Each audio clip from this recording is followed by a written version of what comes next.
संसद के शीतकालीन सत्र में सरकार एफडीआई जैसे महत्वपूर्ण मुद्दों पर अन्य दलों से और अधिक समर्थन हासिल करने की करेगी कोशिश। आर्थिक मुद्दों पर कड़े फैसले लेने की जरूरतों पर यूपीए घटक दलों की अवगत कराने के मकसद से प्रधानमंत्री ने उन्होंने रात्रि भोज पर किया निमंत्रित।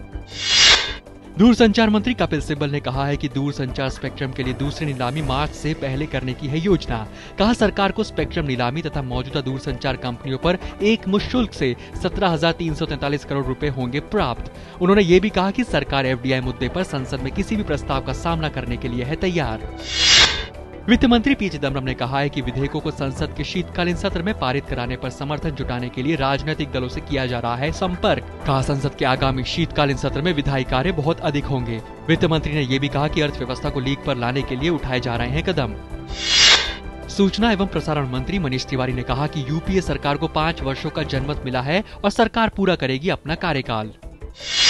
बीजेपी ने कहा है कि 2G स्पेक्ट्रम में नुकसान के अनुमान पर कैग को गलत ठहराने का सरकार का प्रयास सही नहीं है। पार्टी ने हाल ही में 2G नीलामी के उत्साहजनक न रहने के लिए सरकार को ही ठहराया दोषी। बीजेपी ने कहा कि संवैधानिक संस्थाओं के कामकाज पर टिप्पणी करना सही नहीं है।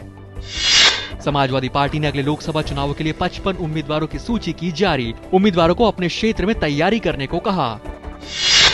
प्रधानमंत्री डॉक्टर मनमोहन सिंह ने मीडिया को स्वायत्तता देने और उसे बाहरी ताकतों से मुक्त रखे जाने पर किया समर्थन। कहा गैर जिम्मेदार पत्रकारिता समाज और लोगों के लिए हो सकती है घातक, लेकिन सेंसरशिप नहीं होगा उसका हल।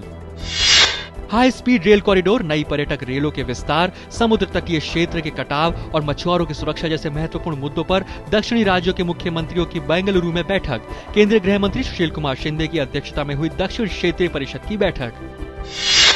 उत्तर प्रदेश में फिरोजाबाद जिले के रामगढ़ क्षेत्र में तेज रफ्तार अनियंत्रित ट्रक की चपेट में आ जाने से सड़क किनारे खड़े कम से कम 5 मजदूरों की मौत, 9 अन्य गंभीर रूप से घायल। करीब 15 महीनों तक सत्ता में रहने के बाद जापान के प्रधानमंत्री योशिहिको नोडा ने जापान की संसद को भंग कर अगले माह 16 दिसंबर को आम चुनावों की घोषणा। पूर्व प्रधानमंत्री और नेता प्रतिपक्ष शिंजो आबे होंगे विपक्ष के उम्मीदवार। खेल मंत्री जितेंद्र सिंह ने कहा है कि मंत्रालय देश भर में खेल स्कूल, खेल यूनिवर्सिटी और 30 सेंटर ऑफ एक्सीलेंस खोलने की बना रहा है योजना। कहा 30 सेंटर ऑफ एक्सीलेंस खोलने से सभी तरह की सुविधाएं और खेल दवाएं होंगी उपलब्ध।